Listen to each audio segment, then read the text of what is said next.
Morning everyone, we're here back in the garden just to kind of check and see how things have progressed.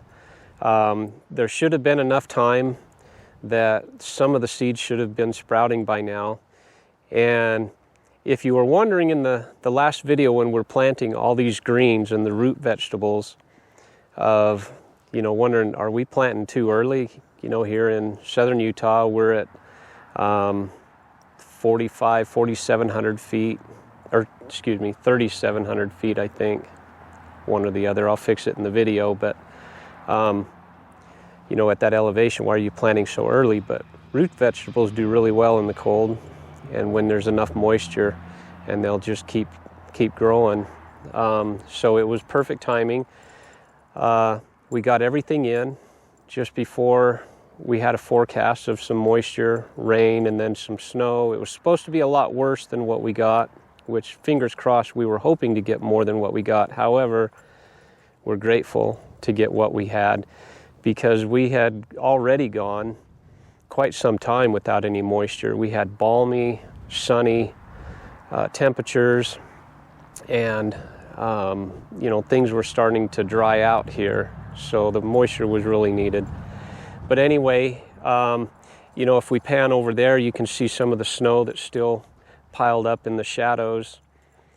We got here in town about 1.5 inches, give or take a little bit, depending on if it was, in the open where it was blowing or something. But anyway, so the whole garden, the whole property was covered in snow. In fact, I got some footage of it snowing that we'll try to include in this if we're able to. And so that's a good thing. In fact, I'd almost rather have snow on the garden than rain, although rain is beneficial too. But the snow is a good slow release of moisture. It blankets the seed bed. As it melts, that moisture just goes deep, and it just continues until it's finally all gone. But as you can see, we don't have any more snow here in the garden. But let's take a look at the seed beds. These first 3 are 6 different varieties of lettuce. So halfway up the row is one variety, and then where you see the tag, another variety was planted. So we have 6 different varieties in these 3 rows. And then the next row, the 4th one over, is all spinach. And the next row is the Swiss chard with a little bit of kale up at the top. So if we walk over here, you can see that lettuce is already coming up nice. So we've got lots of greens. Almost every hole has lettuce sprouting now, and that's a good thing. So let's walk over here and take a look at the spinach. And the spinach is doing good too. So we did a good job, and we timed things just perfect. And things are coming along nice. We'll walk over here to the radishes now. Oh, on our way over here's the onions, and they're still doing quite well. Once the warmer temperatures come again, they'll really shoot up.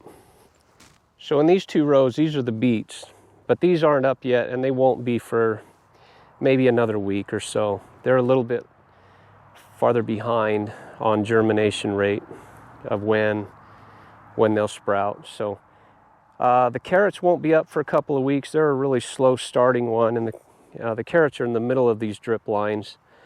And the peas also, they won't be up on the far left for another week, I would guess.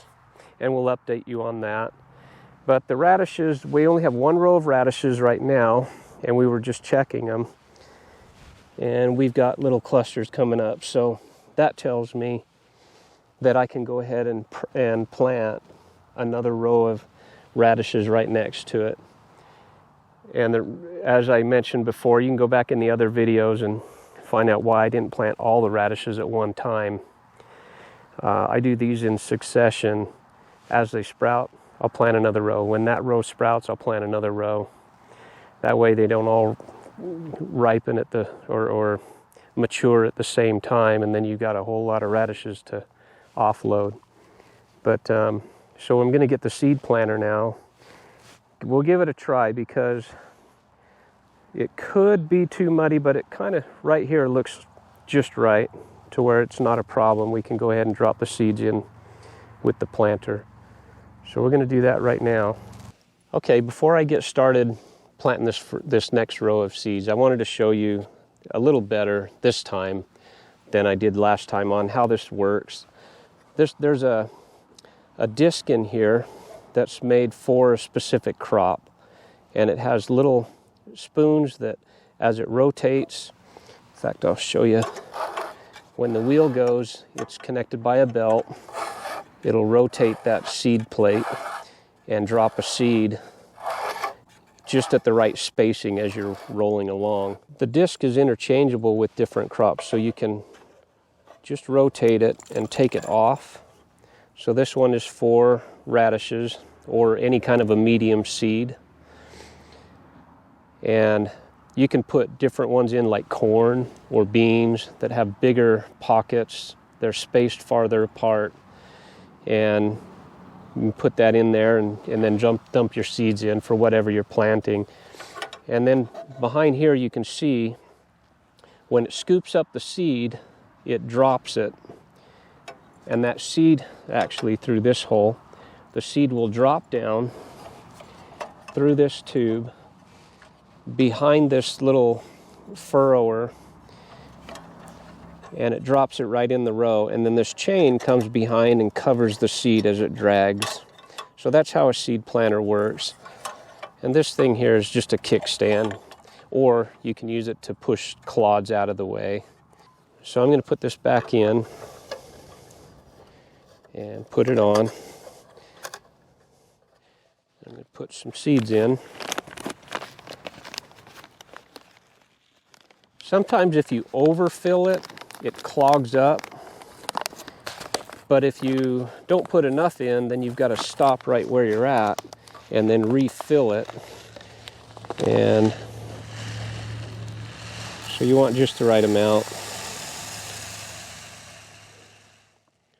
And that should do it. Okay. So here now I'll show you how, since there's seeds in there, if we look in behind and we start rolling the wheel, you can see those seeds dropping. I'll get it closer to the ground. You see them dropping. And then the chain will cover those up. These seed planters years ago, I remember when you can get them for $89 and then $99, and now they're, the last I checked a couple of years ago was over $100, and now they're even more than that. So nothing goes down in price.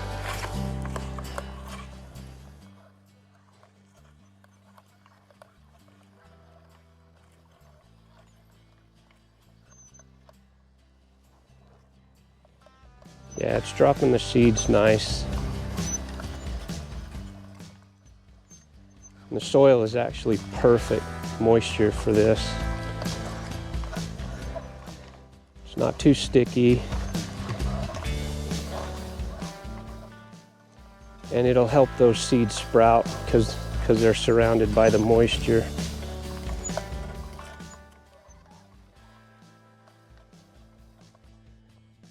Hit a rock or a hard spot.